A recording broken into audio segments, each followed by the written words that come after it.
Hello everybody. So welcome to the channel. I'm Zach. This is my emotional support companion Cleo. And this is my home.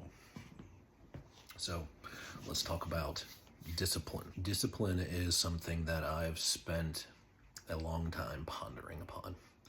And it is extremely relevant to everybody's life because no matter what you are interested in, no matter what your goals are in life, no matter what your passion is, no matter what your situation is, discipline is required to get you to where you want to go. Absolutely everything.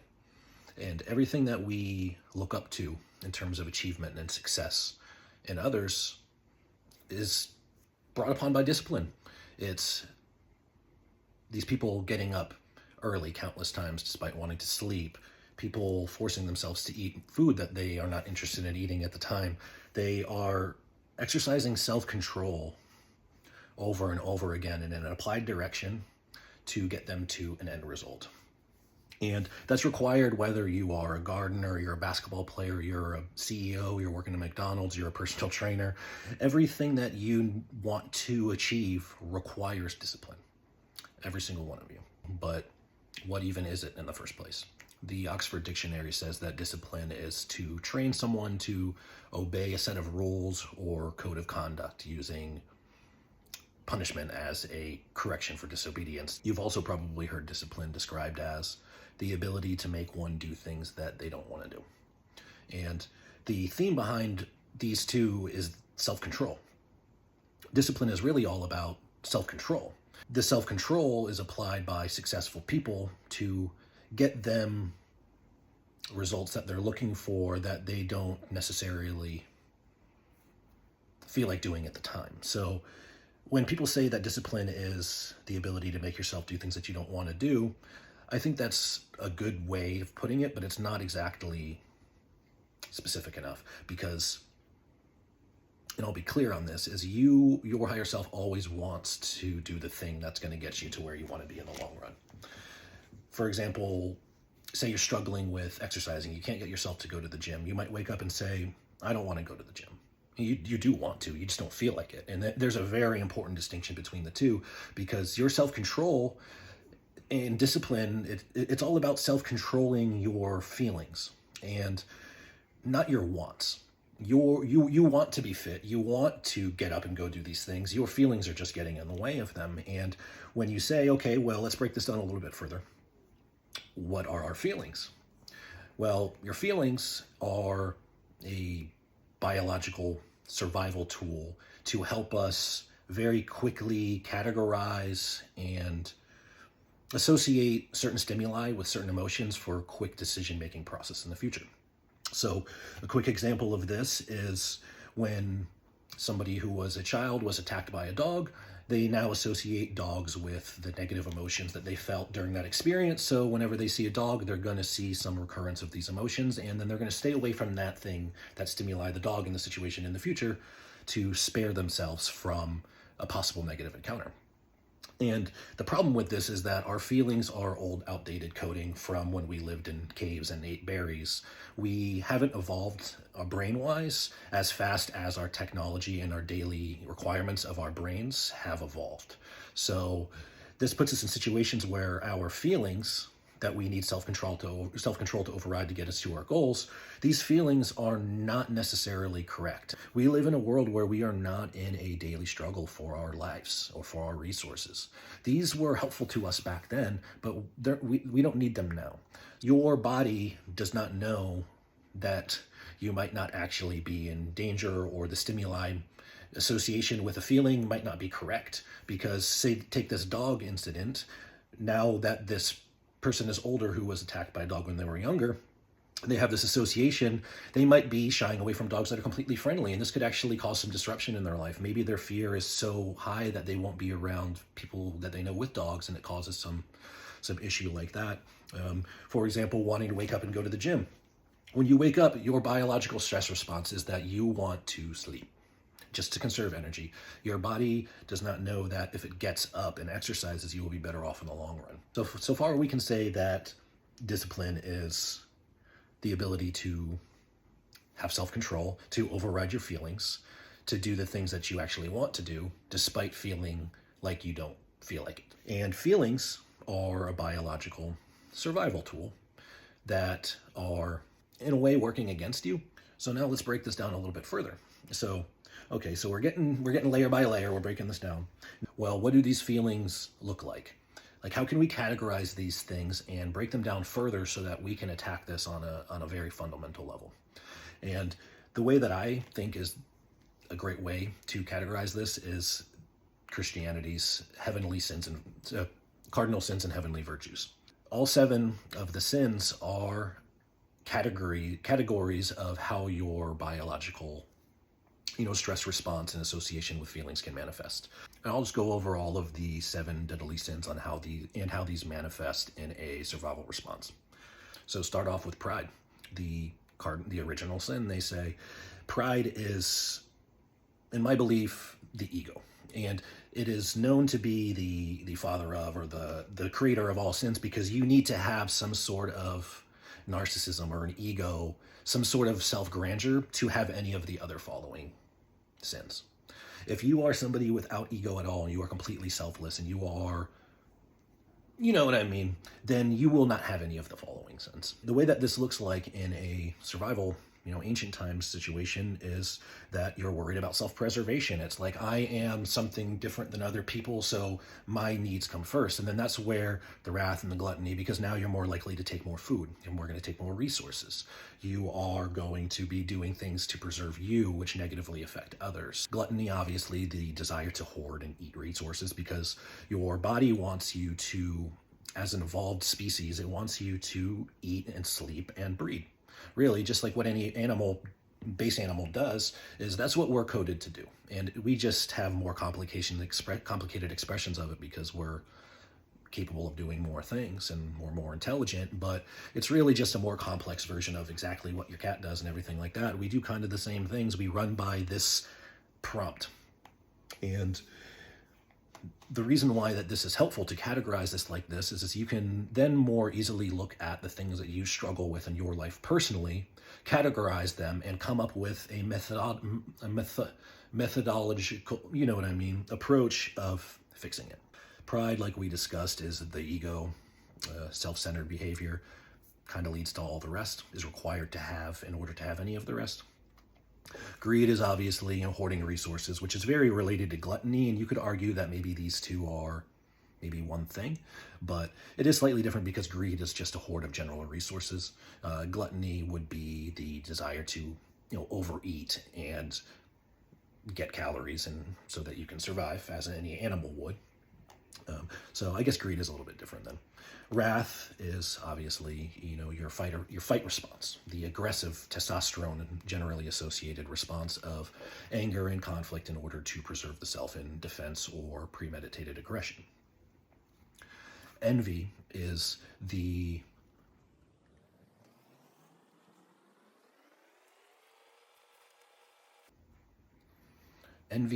desire to have things that others in your hierarchical structure who might have things that you don't have. It's the desire to take those from them. And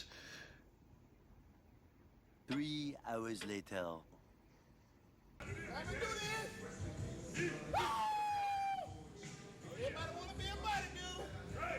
And this is a means of self-preservation because there's a competitive environment in the survival world.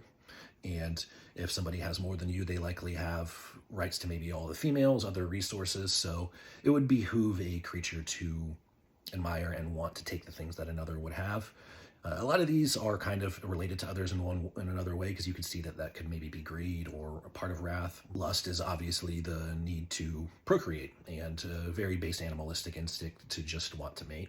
And I don't think I need to explain that one any further. Gluttony we've gone over, and sloth is the desire to just rest. And this is one that people have to overcome a lot when thinking about going to the gym, is your survival stress response wants you to sleep as much as possible, even if you don't actually need that much sleep. And that's the complication with all of these 7 things, and why it's important is because the feelings that we experience as a result of these survival stress responses, those feelings don't give you accurate information. Your desire to want to eat more is not accurate because a lot of us are overweight and we're eating too much. So by being able to categorize these and break these down is we can attack the things that are holding us all back in our lives, because every one of us suffers in some combination of these, some more than others. But most people are making their decisions based on these programmed computer program. Like, it's just an auto run program that's telling you to do things that you don't want to do. Like, you don't necessarily want to sleep in. You want to go and do these things that will get you to where you want to be. You just have these feelings of this old, outdated information saying, just sleep, just eat that sweet, tasty food because it's high calorie. You have to apply discipline, self-control to override that. And that's what separates us from other base animals. And then when you take all of these 7 sins and manifestations of this survival response, the opposite virtues are what you do to try to work on those things. Pride is humility, greed is charity, wrath is patience, envy is gratitude, lust is chastity, gluttony is temperance, and sloth is diligence. So you have to act in the ways of these virtues in order to battle whatever that corresponding stress response is. But something very interesting and worth noting is if you take like a gradient scale and you say stress response, sins, virtues, is some people would think that you want to just be all of the good, but that's not true either. Is you need a perfect moderation of the two, because if you are too virtuous, let's say for example humility, say you're too humilitous, too humble, then you are you might not think much very well of yourself. You might give too much to other people. You might be pushed around. And that's not good either, but you also don't want to be the other end.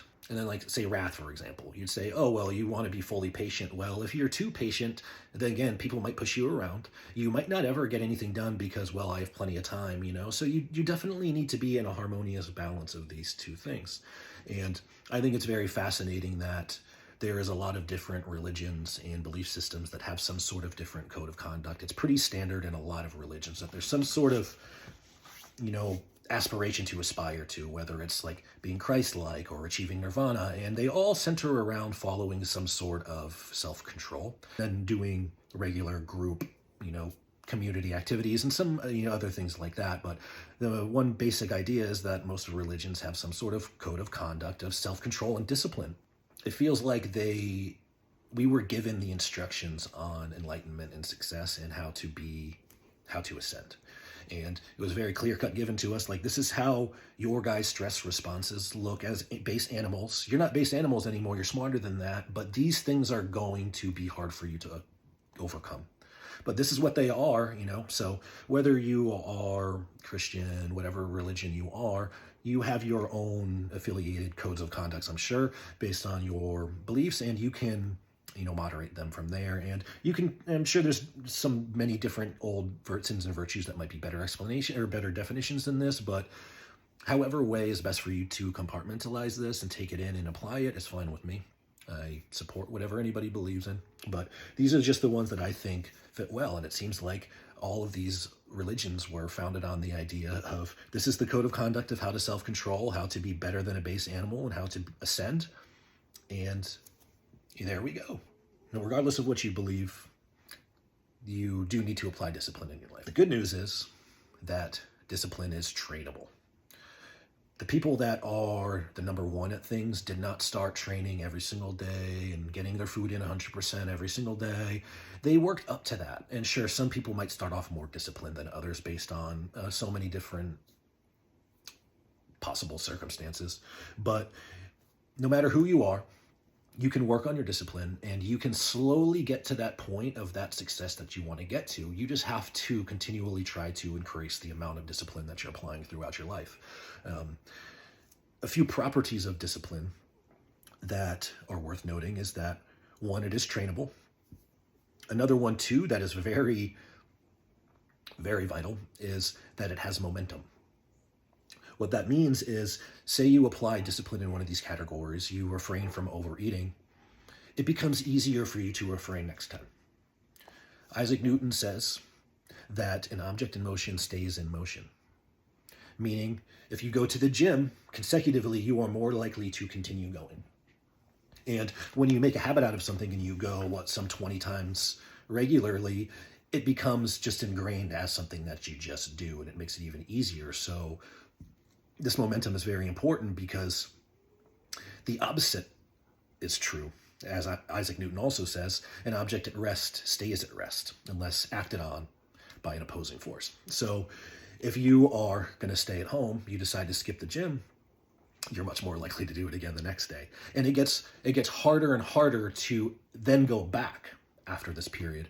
But that does work, as I said, in the other way around, where if you're consecutively making a habit of going to the gym, it's going to be easier for you to continue doing it. And then at a point, it's going to be really hard for you to stop because it's such a habit. We have this really powerful computer system in our head that has some drawbacks and it has a lot of pros. And one of the pros is that we are habit-based creatures. Our brain loves routine, even if it's a routine that's bad for us.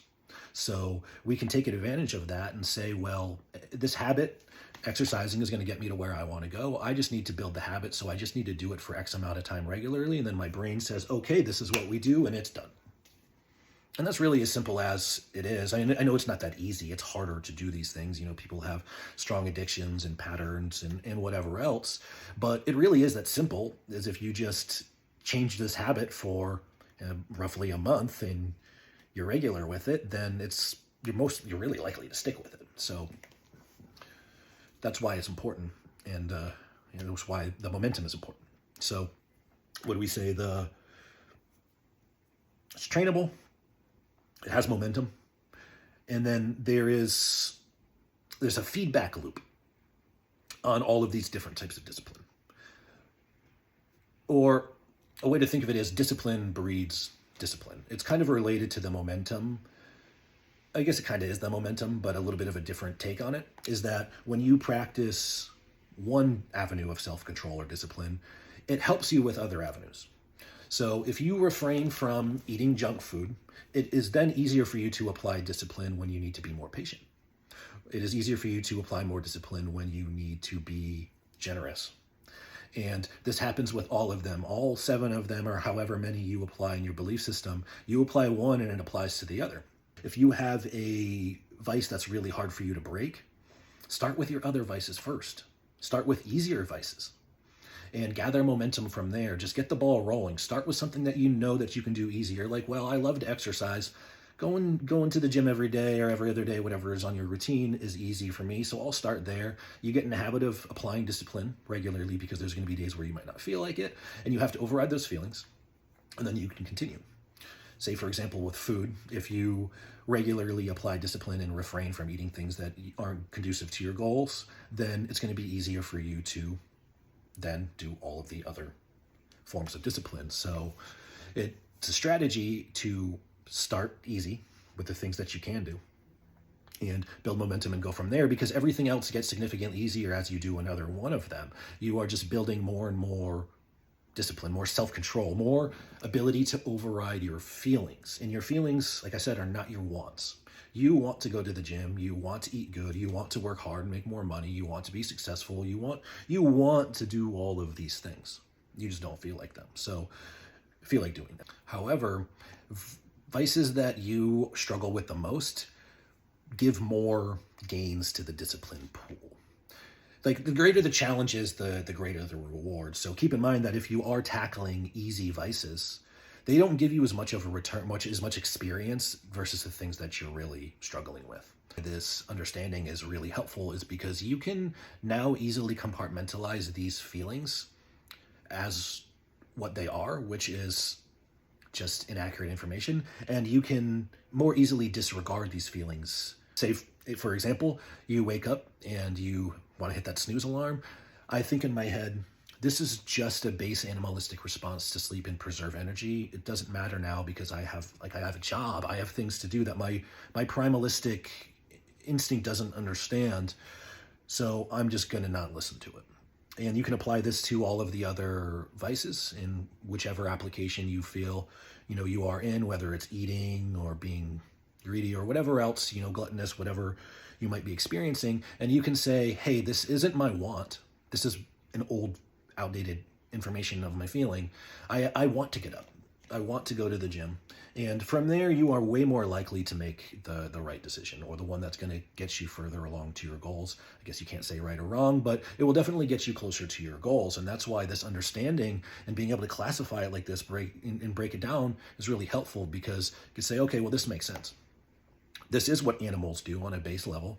I am running on that software. And based on everything that we value in society, I need to override these feelings and become more than that so that I can achieve what I want to do. And every single successful person ever got there with discipline. That's the only thing they all had in common. Not all successful people are intelligent or gifted, but they all had applied discipline. And I guess some people get lucky, get a good connection, or hit a lottery, but you can't rely on that. The only way to guarantee your success is with discipline. That's the only way to make sure that it's going to happen. But time and time again, history has proven that with enough applied discipline, you can accomplish anything. And I truly believe that discipline is the great equalizer. I don't care how gifted you are. I think that if somebody applies discipline for long enough and consistent enough, they can beat you, because nobody was ever 100% disciplined. I don't believe that. You show me the world's greatest fighter or whatever like that, I guarantee you that they slept in a few times. Like, I don't know, maybe somebody will disagree and say that, Michael Jordan or Mike Tyson were locked in, but I still think that there's room you could beat them. Maybe you could go to more counseling and just get your mind straight and become a better performer. Like, there's always somewhere to outperform somebody, in my opinion. So I hope that was helpful. I hope that makes sense.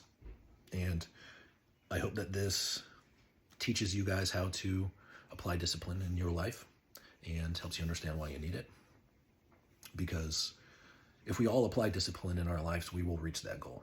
If you guys have any thoughts, any questions, comments, concerns, feel free to comment. I would love to have a discussion about it. Don't forget to like, comment, subscribe. Anything that you think would help me out, help out the channel, do that. But otherwise, like always, live with integrity.